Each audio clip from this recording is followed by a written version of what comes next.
The man dropped to one knee, his hand moving toward the torn waistband, and from a distance, it looked like the worst thing a man could do. The girl was tied to a cottonwood, her wrists raw, her breath broken, and there was no one else in the field. Heat pressed down hard, flies circled low, and the rope creaked every time she shifted. If anyone had been watching from far off, they would have sworn he meant her harm. Her eyes locked on his hand, a fear rising faster than pain saw. Spot. Don't look there.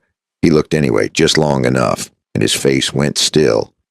Like the prairie itself had stopped breathing. What he saw wasn't desire, and it wasn't skin. It was something that could get a person blamed, hunted, and buried without a name. Jed Mercer pulled his hand back at once and held it where she could see it. He told her to breathe, slow and steady, and said he was checking for a snake bite. In summer grass, rattlers struck high, and waiting could kill you quicker than shame. Shame. His voice didn't rush, didn't soften too much, and didn't rise, and it was the voice of a man who had lived long enough to know panic only made things worse. He'd spent years up in the Rockies as a mountain man, and the calm had stuck to him like old dust. She nodded, but her eyes never left his face. Out here, men decided who you were with their hands. The rope around her wrists was hemp, tied rough, the knot pulled hard. Jed didn't need time to read that sign. Anger made knots like that, not care. He cut the rope clean, once, then stepped back and turned his shoulders away. That wasn't politeness alone. It was survival. A wrong look could ruin a man as fast as a wrong act. When he turned again, she was trying to straighten torn fabric with shaking fingers. She couldn't have been more than 21, sunburned, dust-streaked, eyes too tired for her age. She said her name was Clara Whitmore. Quiet, like saying it might cost her something. She said her husband brought her out here at dawn, said he wanted to talk where nobody would hear. He tied her before she understood, struck her once to keep her still, then did the rest. He told her not to scream because screaming would make things worse later. Jed crouched again, careful this time, explaining each movement before he made it. He looked only where he had to, and no more, just above the hip, where the fabric was stiff and dark. He saw it clearly now, a small burn pressed fast, deliberate. The shape was a broken horseshoe with a deep notch cut into it. Men who worked cattle along the Santa Fe Trail knew that mark, even if they never spoke its name. It wasn't a brand for ownership. It was a brand for blame. Jed felt his chest tighten. That mark didn't just hurt, it marked a story. Cattle gone missing, paperwork altered, a dead man found where he shouldn't be. When the law came asking, the person with the mark would take the fall. A girl with that burn wasn't just beaten. She was set up. A horse stood tied not far off, shifting its weight. The saddle was cinched wrong, pulled too tight. Leather creaked in the heat. That was the work of a man in a hurry, or a man in a temper. Jed had seen both, and neither ended well. He listened past the insects, past the wind and the grass, for something else, nothing yet. But men who did this kind of work never came alone. The cottonwood stood by itself, branches high, bark scarred by years of passing hands. Jed's eyes lifted and found a fresh notch cut at eye level. Shallow, intentional, a meeting sign, the kind meant to draw someone close, meant to make sure they saw the wrong thing at the wrong time. Clara followed his eyes and shook her head hard. Tears cut clean lines through the dust on her face. She said that was the spot he warned her about. She said her husband wanted the helper to look. Once a man saw that mark, the trouble would choose him. Silas had left her there on purpose, so the first helper would carry the blame. Jed led her away from the tree, slow and steady, until the grass swallowed their tracks. He gave her water and kept her in the thin shade. Dodge City lay east, close enough to smell. Some men there would help. Some would judge. Some would hand her right back and call it order. Jed knew the kind of law that lived in towns like that. He also knew what happened to women the law didn't listen to. Before the story goes further, let this be said once and said plain. This tale is gathered and retold from old accounts, shaped to bring moral weight, human truth, and meaning beyond shock.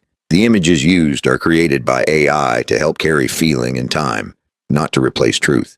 If this story isn't for you tonight, rest early and take care of your health. If you stay, and something here speaks to you, leave a comment so more stories like this can be told. Jed heard the saddle leather again, closer this time, and he knew the field had turned into a trap.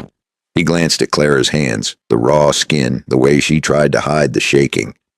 A man could pretend this was only a domestic problem, but the notch on the cottonwood said otherwise. That notch meant someone wanted a witness. It meant someone wanted a stranger to see the mark, then carry the blame when the wrong question got asked in town.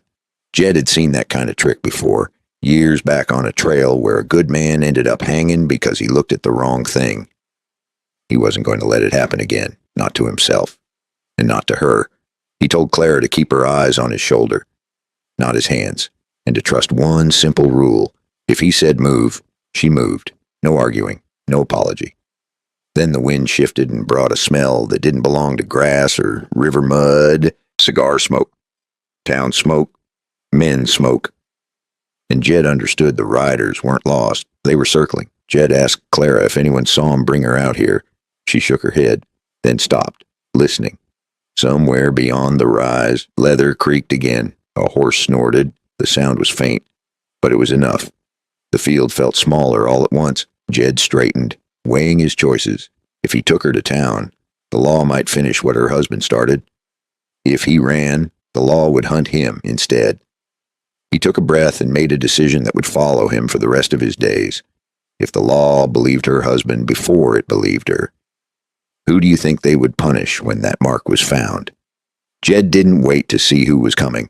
He took Clara by the elbow, firm but careful, and moved her down slope where the grass grew taller and the ground dipped. Out in the open, standing still was the fastest way to get found. He kept his pace steady, not running, because running told men you were guilty. Clara limped, favoring one leg, her breath shallow, but she didn't complain. Jed didn't need words to understand that. They reached a shallow wash where the dirt stayed cool and damp. Jed guided her down and waited there, listening. The sound came again. Leather, metal, a horse stopping, then another. Whoever it was had taken their time. That meant confidence. Confidence meant numbers. Jed leaned close and spoke low, just enough for her to hear. He told her they were going to Dodge City, but not straight in, not the way her husband expected. Clara nodded once. She didn't ask why. Women who lived with men like that learned not to ask questions until it was safe.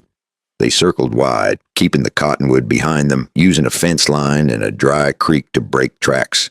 The sun slid west, heat easing just enough to let a person think. Jed kept his eyes moving.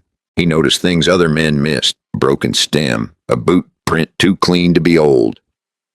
Someone was following, but not close, not yet.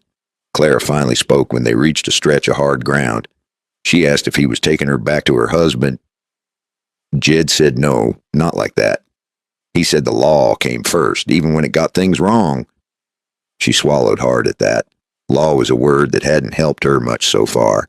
Dodge City rose out of the dust the way it always did. Wood fronts, canvas signs, horses tied 3 deep. The smell hit first, manure, whiskey, hot iron. Men moved slow in the street, watching newcomers without looking like they were watching. Jed knew that look. It meant trouble waited. It just hadn't picked a side yet.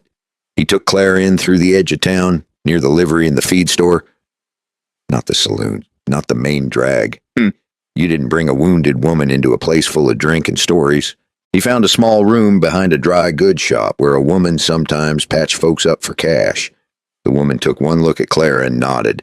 She'd seen worse. She always had. Jed stayed outside, leaning against the wall, watching the street. A man came by twice. Same hat, same slow walk. Jed had seen enough to know they were being watched. He waited until the woman finished and Clara was resting before he stepped away. The sheriff office sat square in the middle of town like it always had. A place meant to be seen. Sheriff Caldwell looked up when Jed entered. Eyes tired, hand already halfway to a ledger. Jed told the story clean and short. Girl found tied, branded, husband involved. Danger of rustling outfit. Caldwell listened without interrupting, which didn't mean he believed it. When Jed mentioned the mark, the sheriff paused just a breath too long. Jed noticed it, and he didn't like what it meant. Caldwell said it sounded like a family matter. Said Marks could be explained. Said Dodge City didn't need trouble stirred up by outsiders. Jed asked for protection for the girl. Temporary. Just until things could be checked. Caldwell shook his head slow. Jed walked out, knowing how that would end. He made it 3 steps before a voice called Clara's name from across the street. Soft. Friendly. Too calm. Her husband stood there, clean shirt, steady smile, hands open like he was greeting old friends. Men nearby turned to watch. That was the point. Silas Whitmore spoke easy, said his wife had been ill, said she wandered when she was scared. He said Jed meant well, but misunderstood. He laughed once, light, and a couple men laughed with him.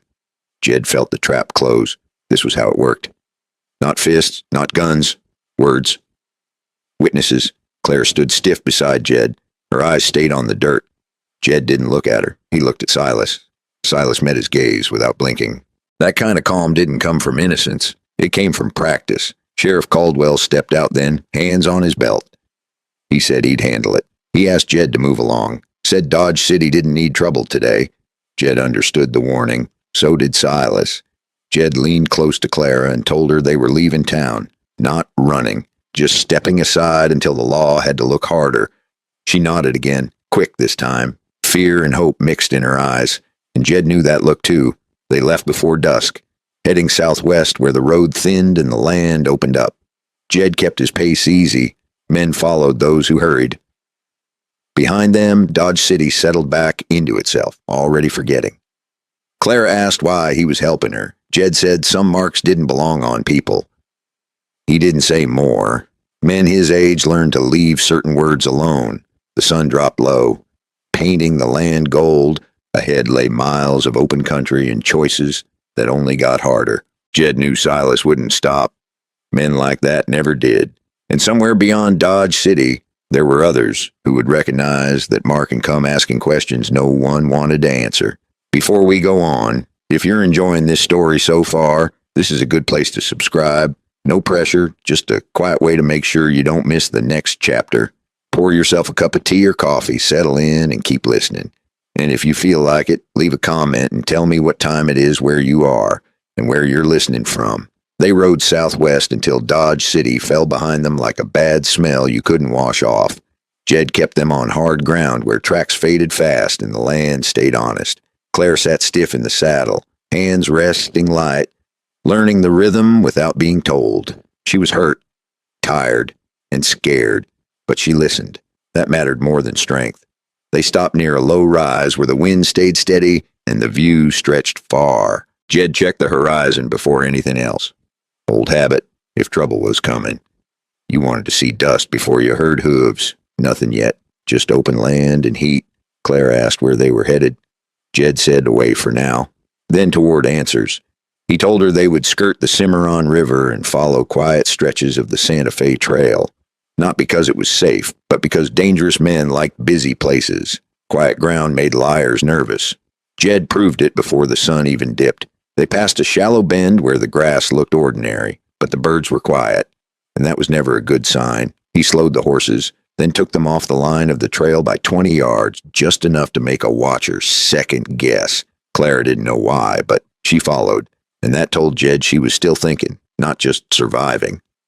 A minute later, 2 riders appeared on the ridge behind them, not close enough to wave, not far enough to be harmless. They didn't charge. They just watched. That was worse. Men who rushed wanted a fight. Men who watched wanted a mistake. Jed kept riding like he hadn't noticed, because pride was a lever men like Silas loved to pull.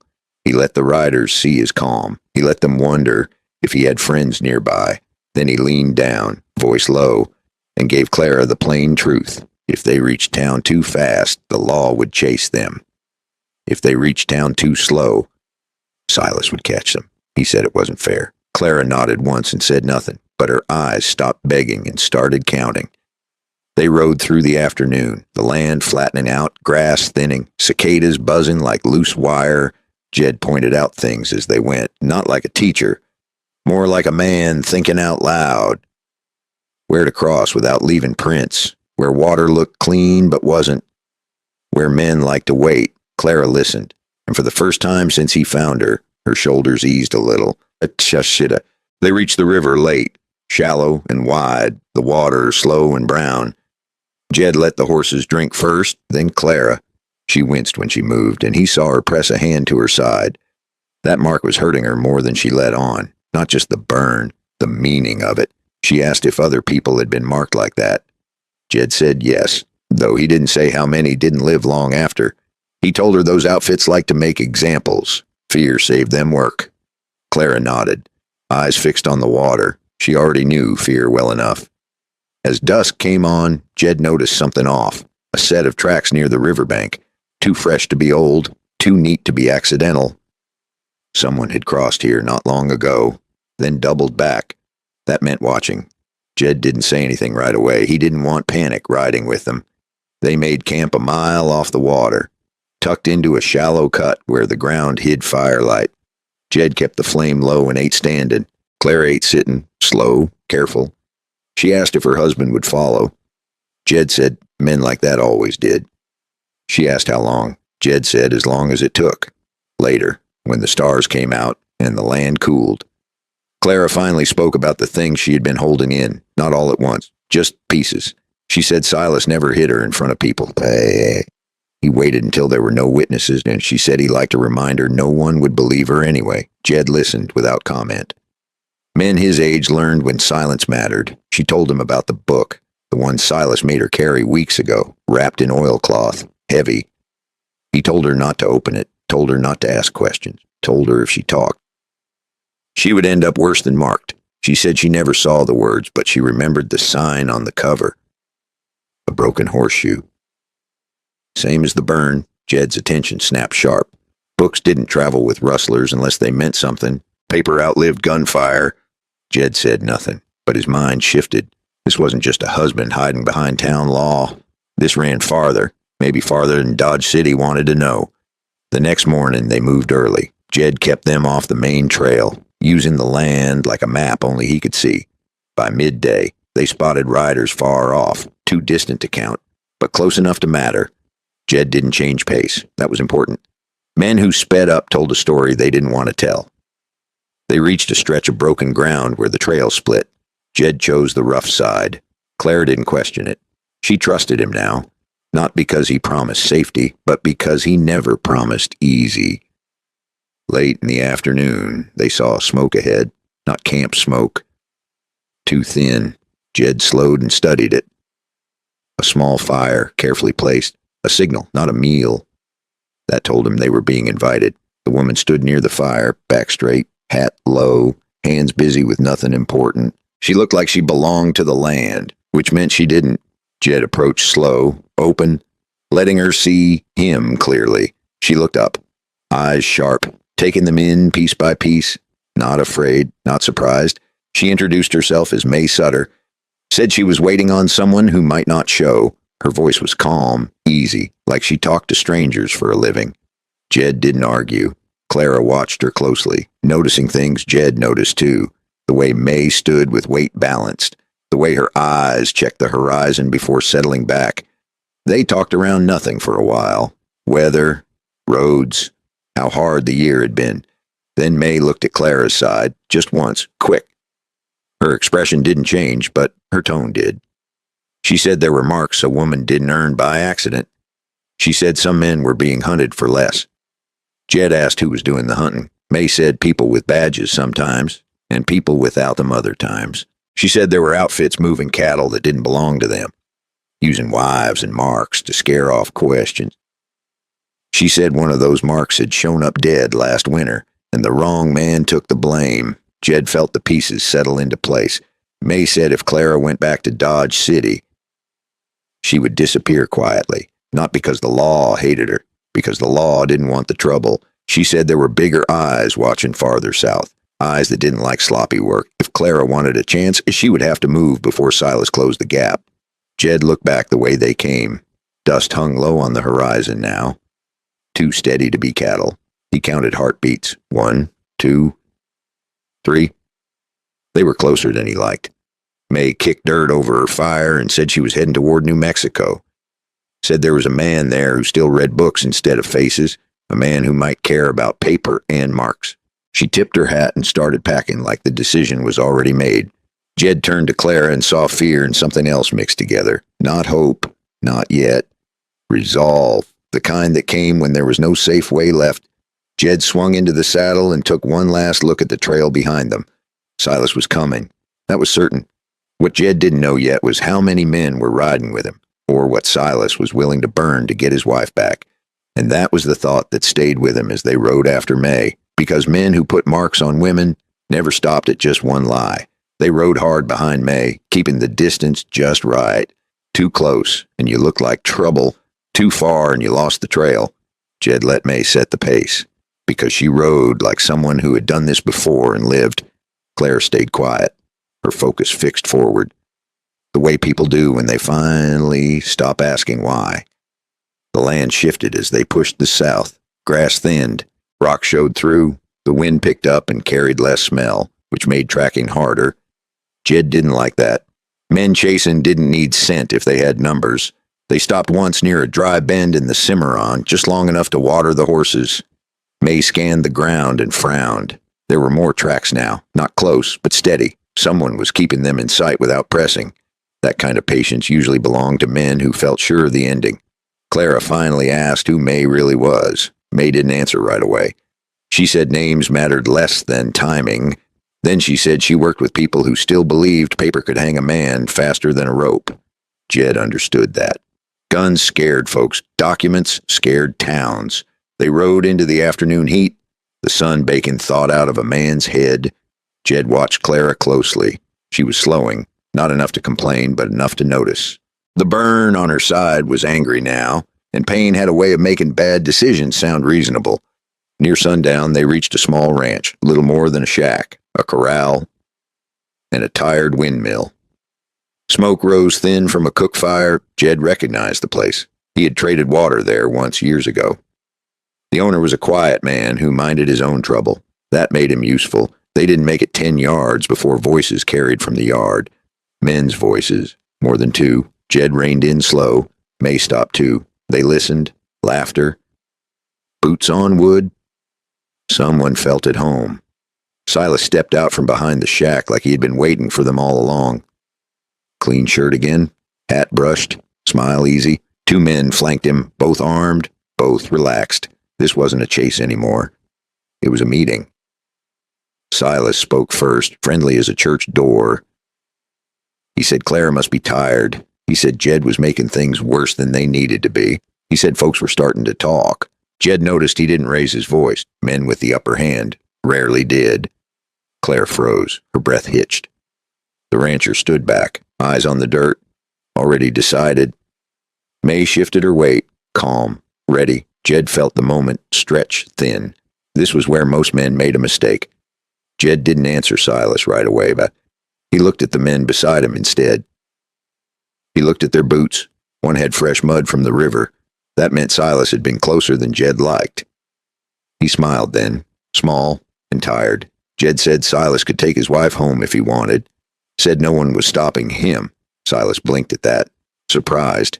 Jed went on. He said the trouble wasn't Clara, it was the mark, the book. And the men who thought a woman made a good shield. The smile slid off Silas's face just enough to matter. He told Jed to mind his business. He told Clara to come stand beside him. She didn't move. That was the first crack. One of Silas's men stepped forward. May stepped too. Not fast, not slow. Just enough to be noticed. She said this wasn't the place. She said there were people who would be asking questions soon. Silas laughed at that. But the laugh didn't last. Jed saw it then. The way Silas's eyes flicked to the tree line. The way his hand tightened once on his glove. He was waiting for something, or someone.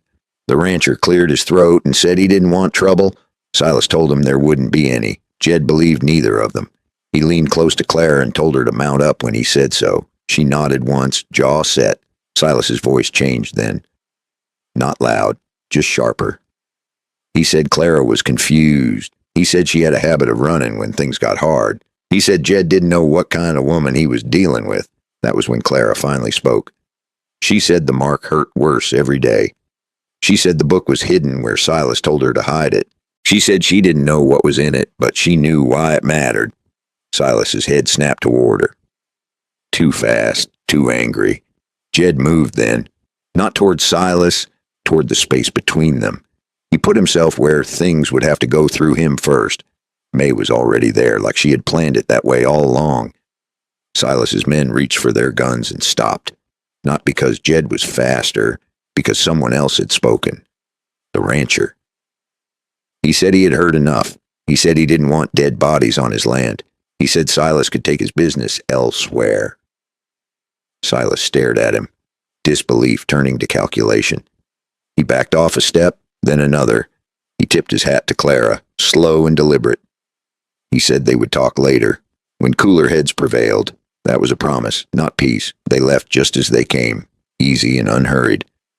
Jed watched until the dust settled. Only then did he let himself breathe. May said they couldn't stay. Silas would regroup. Jed agreed. Hey, they packed fast and rode out before dark fully fell. Clara's hand shook now, the fear catching up. Jed told her she did well. He meant it. She'd crossed a line she couldn't uncross. As night closed in, May said the next stop mattered. She said there was a place near Bent's old fort where men talked when they thought no one was listening. Jed felt the weight shift again. Whatever Silas was hiding wasn't small. And as they rode into the dark, Jed understood one thing clearly. Silas hadn't come to take his wife home. He'd come to see how much Jed knew. They rode through the night until the stars thinned and the land rose slow and quiet. May led them toward the ruins near Bent's old fort, a place most folks passed without seeing. Stone walls half fallen, earth packed hard by years of boots and wheels. A place where people once gathered to trade, argue, and lie to one another without meaning to. Jed liked places like this, not because they were safe, but because men talked differently when they thought history had already moved on. Clara rode close now, not from fear, but from habit. Pain had a way of shrinking distance. They made camp just before dawn, tucked against a low wall where the wind broke soft. Jed checked Clara's side again. Careful, quick. The burn was angry, but clean. It would scar. So would everything else. May stood watch, eyes always moving, never resting long in one place. When the sun came up, so did the sound of wagons. Not many, one, maybe two. Slow moving, heavy load. Jed and May exchanged a look. That was the sound they were waiting for. They moved to higher ground where the fort walls still stood waist high. From there, they could see the trail cut through the plain like a scar. A wagon rolled into view, canvas pulled tight. Two men walking beside it, no brand on the team, no markings. That told Jed plenty. Men who didn't want to be known hid their names first. The wagon stopped near the ruins. A third man joined them from the far side of the fort, dressed better than the others. Clean boot, soft hands. Not a trail man. Jed felt his jaw tighten. This was the kind of man who made trouble and never bled for it. May whispered his name. Hargrove, railroad middleman, paperman. Jed had heard of him. Men like Hargrove didn't steal cattle. They moved paper, so stolen cattle became legal by the time they reached market. They watched as the men spoke, voices low, gestures sharp. One of the wagon men handed over a small book wrapped in oilcloth. Hargrove took it without looking inside. He didn't keep it. He checked the seal, handed it back, and told them to move it by rail after dark. That mattered. He already knew what it said. Claire stiffened beside Jed, her breath caught. She said that was the book, the one Silas made her hide, the one he said could ruin people if it was lost. Jed felt the weight of it settle in his chest. Paper again. Always paper. May wanted to move in then. Jed shook his head. Not yet.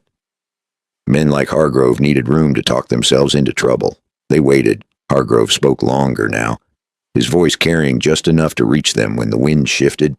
He talked about delays, about routes changing, about a woman who had been careless. Jed felt Clara flinch at that. Hargrove said marks were useful, but only if they stayed quiet. That was when Jed knew this went deeper than Silas alone. One of the wagon men asked what would happen if the woman talked. Hargrove shrugged. He said the law always found it easier to blame a nobody than a system. Jed felt his hands curl into fists, then relax again. Anger wasted time. Time was what they needed. May moved back, slow and quiet. She said this was enough to make someone listen. If they lived long enough to tell it, Jed agreed. The problem wasn't proof anymore. It was survival. They pulled away from the ruins before the men finished talking. By the time the wagon rolled out, Jed and the others were already gone, riding low through broken ground. Clara stayed silent, but her eyes burned with something new, not fear, anger. They stopped near midday where the land dipped and the air stayed cool. Clara finally spoke. She said Silas had told her the book meant nothing, said it was just numbers. She said she believed him then. Jed told her most people believed the wrong thing once. That didn't make them weak. It made them human. May said the book needed to reach a U.S. Marshal, not a town sheriff, not a judge who owed favors, a marshal who answered to someone farther away. She said Las Vegas, New Mexico. Jed nodded. That made sense. Far enough to matter, close enough to reach. The afternoon wore on, heavy and slow. Jed felt it before he saw it, the quiet tightening, the land holding its breath. He signaled to May. She nodded. Someone was close. They took cover along a shallow cut as riders appeared on the ridge, 3 of them. Then 4. Silas wasn't with them. That was worse. These were men sent to do work, not talk. The riders spread out, not rushing. Jed counted heartbeats. He weighed distance. Clara watched him now, trusting his hands without question. May shifted, ready. A shot cracked the air, hitting dirt close enough to matter. Jed didn't return fire. He waited. Another shot. Closer. These men weren't aiming to kill yet. They were herding. Jed moved first, pulling Clara down the cut, keeping low. May covered their flank, firing once, just enough to slow pursuit. They ran hard for a stretch of rock where hooves would slip. One rider cursed loud enough to hear. That was good. It meant frustration. They made it clear just as the riders regrouped. Jed didn't stop running until his chest burned and the land opened again. By the time he slowed, the riders were gone. For now, Clara sat on the ground, shaking and then laughing once, sharp and sudden. Jed understood that too. Fear sometimes needed a way out. May said they couldn't keep doing this, sooner or later. Silas would stop sending men to scare them and start sending men to finish it. As evening came on, Jed looked south toward New Mexico. That was where answers waited. Also danger. He knew Silas wouldn't let the book reach a marshal without trying one last thing. And as they rode into the falling light, Jed realized the next move wouldn't be about running anymore. It would be about who reached the truth first. They pushed south the next 2 days without stopping anywhere long enough to be remembered. Jed kept them moving at a pace that wore men down but spared horses. May rode ahead when the land opened. Behind when it narrowed. Clara stayed between them now, not because she was weak, but because she mattered. The land changed as New Mexico drew closer. The air dried out. The wind sharpened. Towns thinned into names on maps no one trusted. Jed liked it less the farther they went.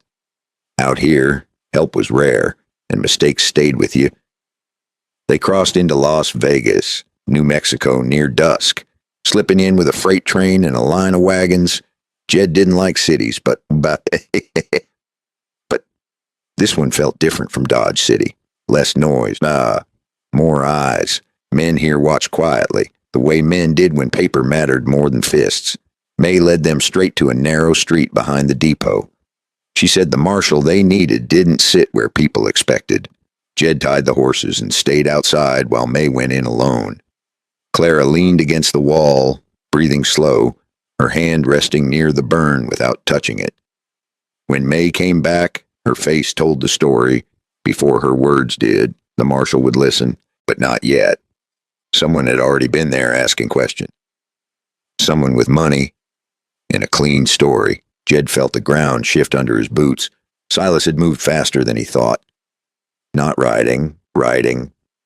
They waited in a small room above a feed store where the boards creaked with every step. Clara sat on the bed, staring at the floor. Jed stood by the window, watching shadows stretch across the street. May paced once, then stopped. She didn't like waiting either. The marshal arrived after dark. Isaiah Crow, tall, gray at the temples, eyes that had seen men lie badly and well. He listened without interrupting. He let May speak. He let Jed speak. Then he looked at Clara. He didn't ask her to tell everything. He asked her one thing. Where was the book now? Clara swallowed and said she didn't know. She said she had hidden it where Silas told her and never went back. Crow nodded like he expected that. He said paper mattered, but timing mattered more. He said men like Hargrove didn't move without protection. He said if they acted wrong, the law would eat them alive instead of the criminals. Jed understood that kind of law. It wasn't fair, but it lasted. Crow said Silas had filed a complaint. Said Jed was holding Clara against her will. Said there were witnesses ready to swear to it. Jed felt Clara tense beside him. Crow raised a hand and told her to breathe.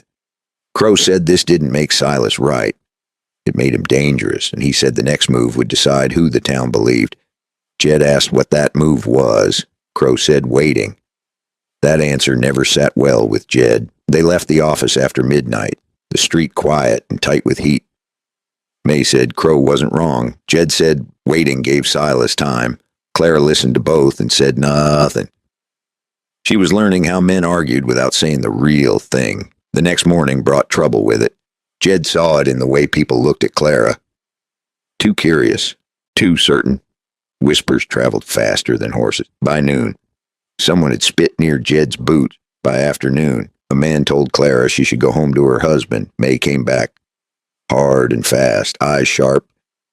She said Silas was in town, not hiding, walking free, telling his story slow and clean. Jed found him near the depot, talking to men who liked simple answers. Silas looked better than ever. Pressed shirt, easy laugh. He didn't look at Clara until Jed stepped forward. Then he smiled like he had been waiting. Silas said he was relieved to see his wife alive. Said he feared the worst. Said Jed had confused things. Men nodded. Stories settled in easy places. Clara felt the room closing again. Jed felt the old urge to end it with his hands. He didn't. That was the hardest part. Crow arrived before it went too far. He said everyone would calm down. He said there would be a hearing in the morning. He said Clara would stay where she was, not with Silas, not with Jed, with the law. That night Clara didn't sleep. Jed didn't either. May watched the window while Jed stared at the floor. Silas was close now, close enough to finish this the way he liked. Just before dawn, a knock came soft and careful. May opened the door to find a boy, no older than 12, hat in hand, eyes darting. He said someone wanted Jed to see something, said it was about the book. Jed followed him through back streets to a shed near the tracks. Inside was a man Jed recognized from the ruins near Bent's fort. One of the wagon men. He looked sick with fear. The man said Hargrove had 2 books, one clean, one dirty. He said the dirty one was moving tonight. He said Silas planned to burn the rest of the trail behind him. Jed asked why he was talking now. The man said he didn't want to be next. That answer was honest enough. Jed walked back toward town as the sun crept up. The air felt heavier than it should have. He knew what Silas would do next. Not run, not hide, force the law to choose. And as Jed reached the door where Clara waited, he understood the truth he had been avoiding. The next step would decide whether she walked free or went back in chains. Morning came hard and dry, the kind that made a man feel judged before he spoke a word. Jed walked back into town with the truth heavy in his coat and dust on his boots.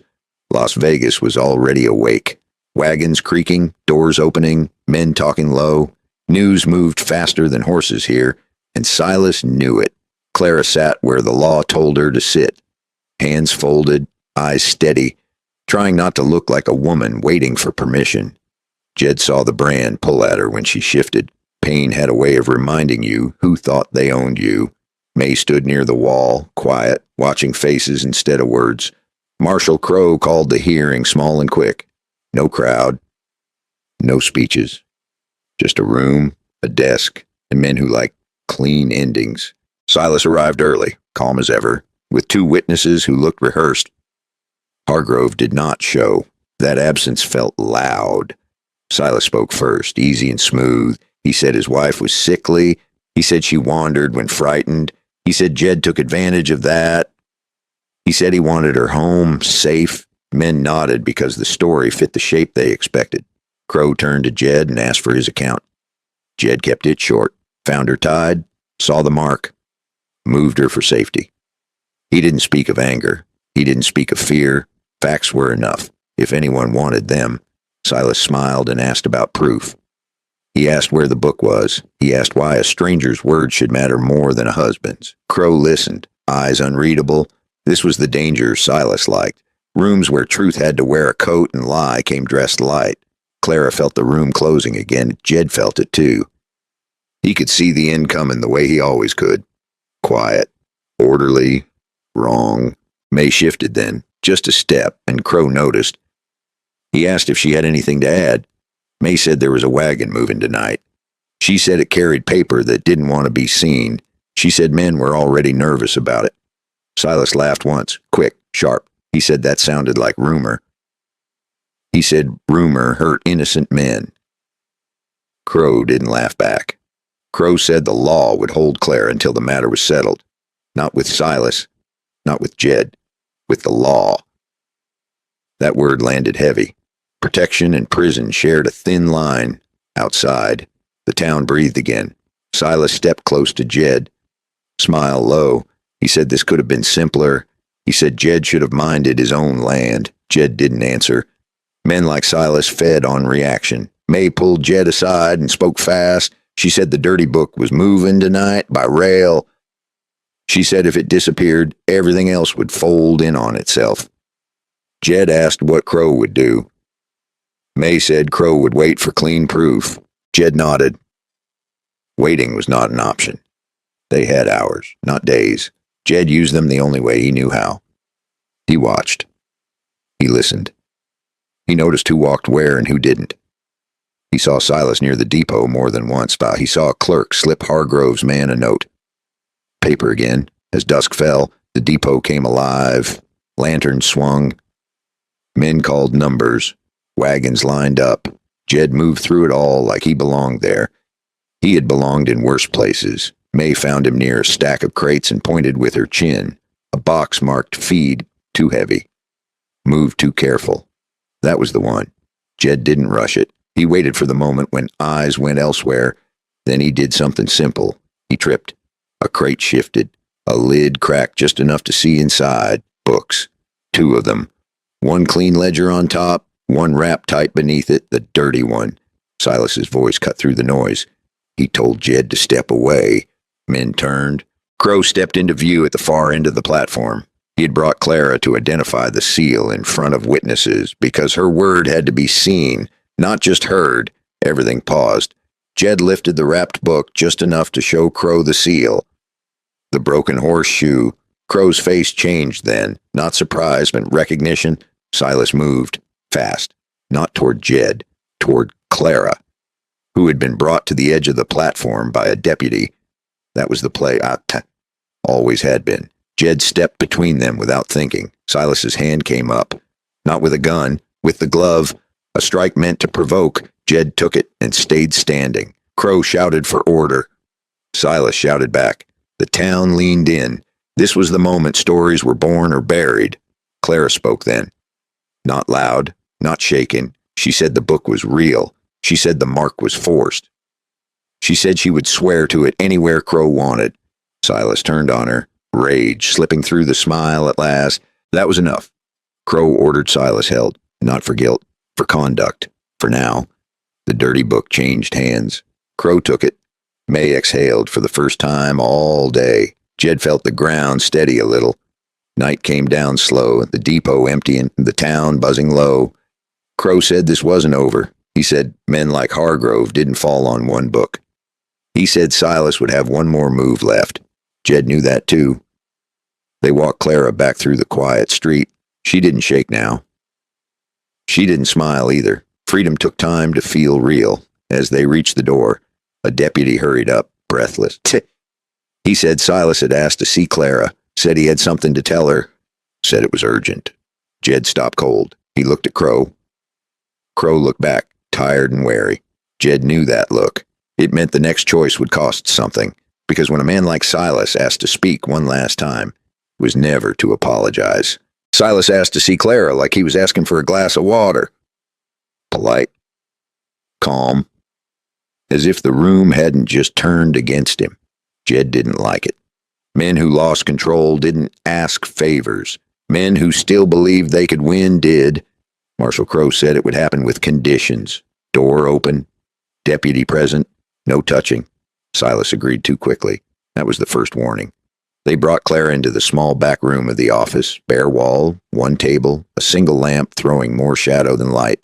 Silas stood when she entered, hands folded, eyes soft, the same look he used when he wanted something. Jed stayed near the door.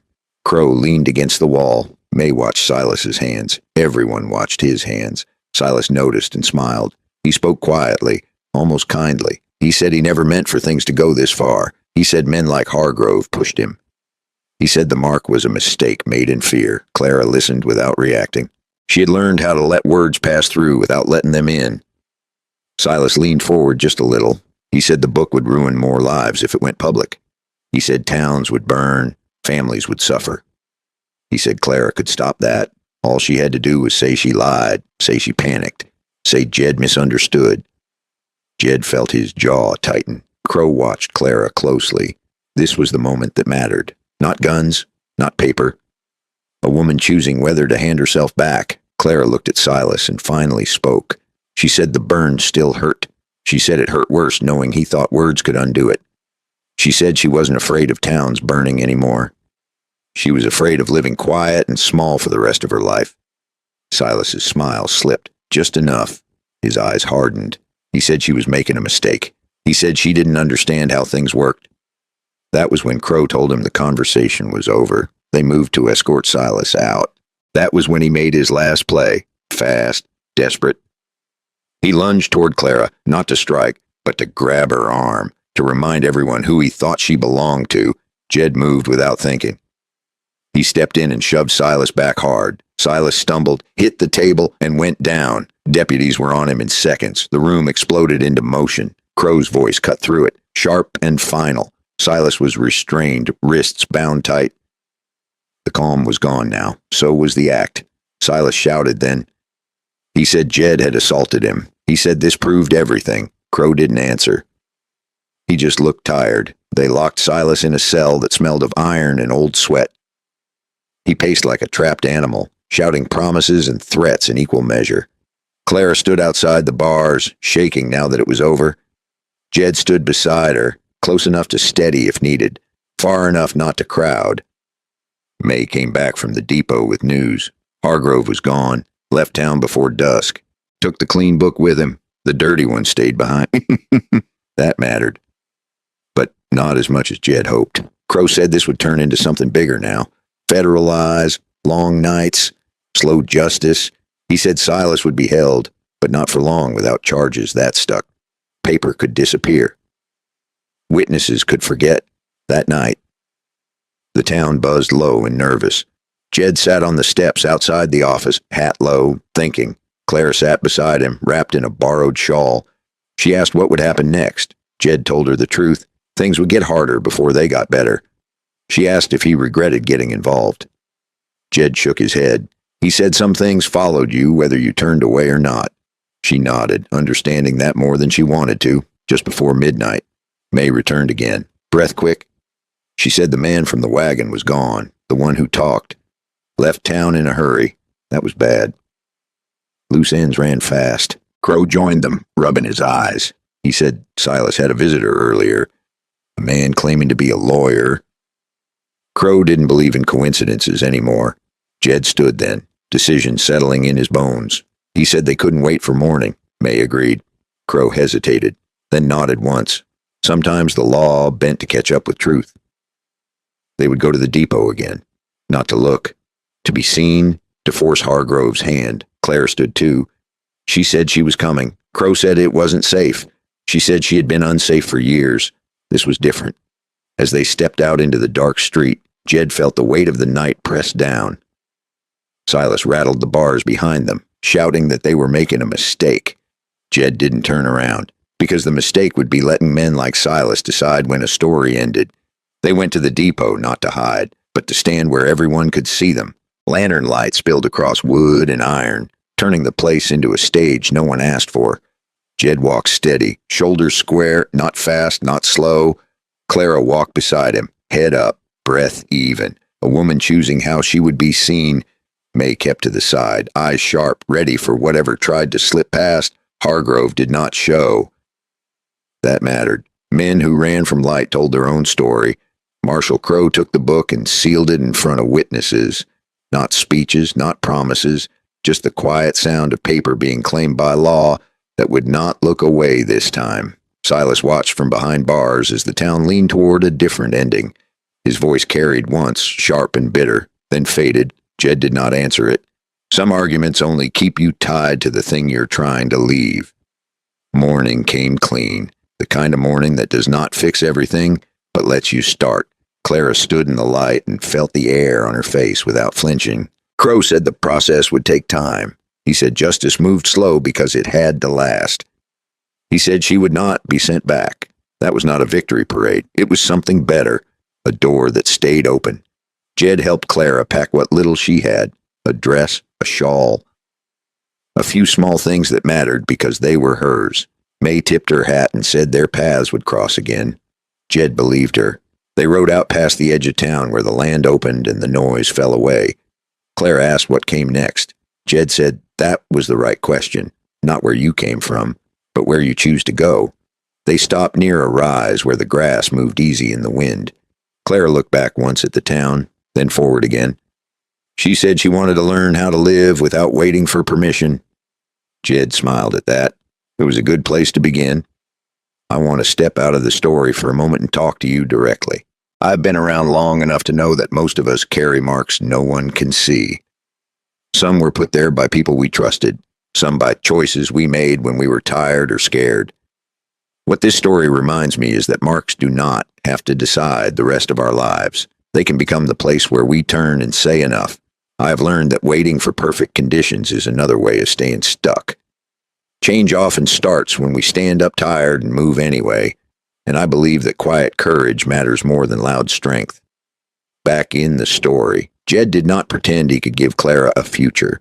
He gave her something smaller and stronger: time, safety, respect. He did not fix her life. He walked beside her while she took it back. They reached a small ranch where work waited and questions did not press. Clara learned the rhythm of days that belonged to her. She learned that pain could fade when it was not fed every morning. She learned that speaking once made speaking again easier. Jed stayed longer than he planned, not because he needed to be needed, but because he knew when to be present. He taught Clara what he knew about reading land and reading people. She taught him what it meant to listen without trying to solve everything. Silas faced charges that stuck, not all at once, not with drama, but with patience and paper and witnesses who chose not to look away. Hargrove moved on to places where his name did not carry weight. That is often how these stories end, not with thunder, with accountability. As the season shifted, Clara stood taller. The mark on her side healed into a scar that did not define her. It reminded her of what she survived, not what she owed. Jed watched from a distance, content with that. Here's the lesson I take with me, and I hope you do too. If you see someone hurting and you turn away because it is complicated, the harm grows stronger. If you speak when your voice shakes, the truth still counts. If you wait for the law to be perfect, you may wait forever. But if you work with it and push it forward, change can happen. And if you have been told your story does not matter, remember that silence only helps the person who benefits from it. I also want to ask you a few questions to sit with. Where in your life have you been told to look away? What mark are you carrying that no longer deserves your loyalty? Who might be waiting for you to stand beside them without trying to own their outcome? And what would change if you chose calm courage over familiar fear? I'm grateful you stayed with this story. If it meant something to you, take a second to like this video. It helps more than you might think. If you want to hear more stories like this, consider subscribing so they find you when you need them. And leave a comment if you feel like it. Tell me where you are listening from and what time it is where you are right now. I read more of those than you might expect, and they remind me why these stories matter. Jed and Clara parted one morning without big words, just a nod, just a shared understanding that the road keeps going. Some endings are quiet on purpose. They leave room for better beginnings. And as the land stretched out ahead of them both, the truth stayed simple. You do not have to erase the past to build a future. You only have to stop letting it decide who you are allowed to be.